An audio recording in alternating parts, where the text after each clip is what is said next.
O Corinthians nada, nada, nada e parece que não consegue sair do lugar.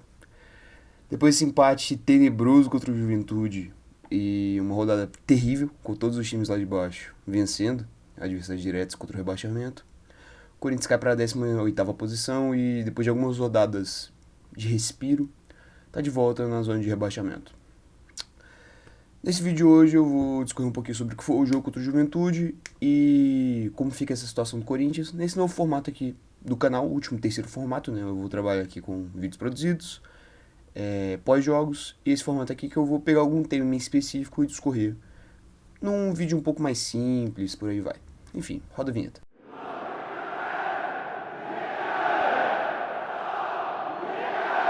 Bom, eu vou aqui no início, né, falar um pouquinho sobre como foi o jogo, a cronologia e logo depois falar de como fica a situação.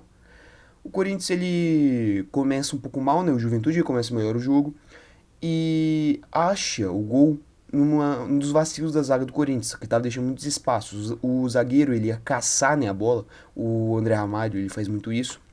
Ele vai marcar ali na área do meio campo e ninguém vinha para cobrir.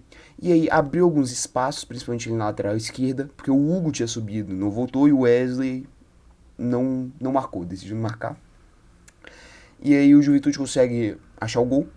Tem uma polêmica que criaram, entre aspas, né, com um possível impedimento, né, que marcaram a linha errado e tal, mas eu discordo totalmente, o lance vai estar aí na tela. A linha que marca realmente o impedimento é a linha vertical e não só a linha horizontal. E, bem, a linha vertical mostra que realmente o Alan Ruschel ele estava dentro da área, então eu não vejo nenhum problema em si nesse lance, quanto à questão de arbitragem. E depois desse gol, o Juventude não joga muito mais. Embora eu conseguisse achar alguns bons ataques nesse vacilo, né, do Corinthians não conseguir cobrir a saída do zagueiro, a saída do lateral e por aí vai, o Juventude não levou muito perigo e o Corinthians assumiu as rédeas do jogo, criando principalmente com o Garro, Coronado, o Wesley e até o Giovani, que teve algumas boas chances. Só que não conseguiu fazer o gol. E aí, lá pro final do primeiro tempo, o goleiro do Juventude faz um vacilo monumental e ele acaba acertando o Giovani, né, quando ele consegue roubar a bola e vai correndo pro gol, e é expulso corretamente, para mim não tem muito problema. E o primeiro tempo termina com o Corinthians com um jogador a mais, por muito pouco tempo, então eu não critico muito a equipe nesse sentido. Criou boas chances até, mas não conseguiu fazer o gol. E aí o time volta para o segundo tempo, o Ramon Dias ele já tira o Raniel e coloca o Pedro Henrique rapidamente, né, para fazer o time produzir ainda mais, né? Tinha um jogador a mais, não precisava tanto assim de dois volantes, colocou o ponta e mandou o time para frente. E aí logo no início do segundo tempo já sai o gol com o Pedro Henrique, dedo do técnico, né, nessa alteração. Em um bom cruzamento do Fagner, ele consegue desviar de cabeça e faz o gol. E aí o Corinthians ele tem o segundo tempo todo de domínio, só o Corinthians atacou no segundo tempo, só que não consegue fazer o gol.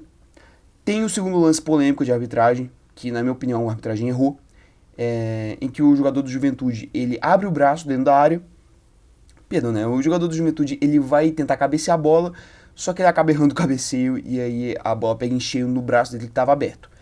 É um movimento mais ou menos natural? É.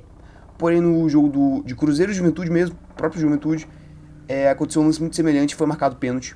E querendo ou não, sem querer também é falta, o braço do cara estava aberto. Então, pra mim tem elemento pra marcar esse pênalti. Era pra ser marcado esse pênalti. Eu acho que o Corinthians foi prejudicado. Porém, a gente chega na situação, né? Logo depois de um contra-ataque, né, do Corinthians depois desse pênalti, esse possível pênalti que não foi marcado, o Alan Ruschel, ele segura o jogador do Corinthians que estava correndo, toma o segundo amarelo e é expulso. O Corinthians ele jogou cerca de 30 minutos, 30 a 35 minutos, com dois jogadores a mais contra o Juventude e não conseguiu fazer o gol. Isso é um problema necessariamente, eu diria, de estilo de jogo? Não. Eu vi o Corinthians jogando bem, criando boas chances, até mais ou menos os 35 do segundo tempo, quando ativou o modo de desespero. Porque o gol não sai, começa todo mundo indo pra frente de qualquer jeito, chutando de qualquer jeito, e acaba não fazendo gol de jeito nenhum. Esse resultado aqui, ele já seria ruim normalmente, só por ser o Corinthians empatando em casa contra o Juventude com dois jogadores a mais por 30 minutos de jogo. Só que ele fica muito pior porque tanto Fluminense, quanto Grêmio, quanto Vitória ganharam suas partidas. E todos ultrapassaram o Corinthians, que agora está em 18º, como eu já disse na introdução. E o que piora essa situação é que todos esses times ali de baixo, dos times de 12º mais ou menos, que é de 12º para baixo, são os que eu creio que vão lutar contra o rebaixamento. Todos esses times, eles têm jogos a menos. Menos o Corinthians e o Lanterna Atlético Goianiense. Ou seja, todos esses times ainda podem pontuar. O Corinthians pode cair para a 19ª posição se o Cuiabá, por exemplo, pontuar nos 2 jogos que resta para ele. É uma situação muito preocupante. O Corinthians ele tem futebol de rebaixado? Não. Desde que o Ramon Dias chegou, o Corinthians vem jogando bem. Até no jogo que perdeu, eu creio que jogou bem. Só não jogou tão bem assim, eu diria, contra o Grêmio, que no último jogo pela Copa do Brasil. Que inclusive tem vídeo da análise aqui no canal, se você quiser. Clica aí no sininho. Porém, a situação de pontos em si é muito preocupante. O que é um alívio para o Corinthians, na minha opinião. Muitos desses times que têm jogos a menos, eles vão se enfrentar. Então, uns vão tirar pontos dos outros, ou vão ganhar poucos pontos com empate, por aí vai. Só que eu acho que isso aí não tira o alerta da situação. O Corinthians, ele joga bem, só que ainda não consegue os resultados. Isso é muito preocupante, é um sentimento meio que de impotência, eu diria. E essa situação tem que ser observada de perto. O time ainda está em 3 competições, né? Copa do Brasil, Sul-Americana e o Brasileiro. Não tem um elenco que eu acho que vai dar para disputar bem as 3 competições. E eu acho que talvez uma tenha que ser sacrificada justamente para priorizar essa luta contra o rebaixamento. Eu acho que a situação vai ter todo o peso, né? O peso vai cair sobre os jogadores quando todos os jogos dos outros times, né, forem quitados, todos estiverem com a mesma quantidade de jogos. E aí a gente vai poder ter a real noção de quão ruim é a situação ou nem tão ruim assim a situação. No mais, eu acho que o Corinthians ele tem que abrir o olho.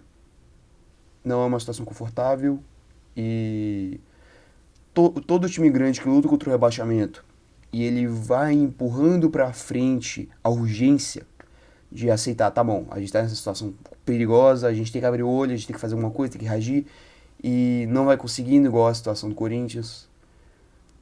Quando vai empurrando muito pra frente isso, geralmente não acaba bem. Então acho que tem que abrir o olho. Esse seria mais ou menos o recado. Agora o time pega o Grêmio pela volta da Copa do Brasil e enfrenta no Brasileiro, que eu diria que é o jogo mais importante, o Bragantino em casa. É um jogo complicado, muito mais complicado do que esse Juventude, que acabou de enfrentar e empatar.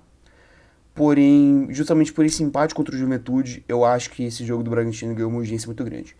É aquilo, do 12º para baixo, como eu disse, tá todo mundo muito embolado. Se o Corinthians ganha agora, ele vai para 13º, por exemplo, e os outros times perderem. Mas é aquilo, esse jogo contra o Bragantino ele vai ser de extrema importância. O time ele não vai poder bobear e vai ser necessária a vitória.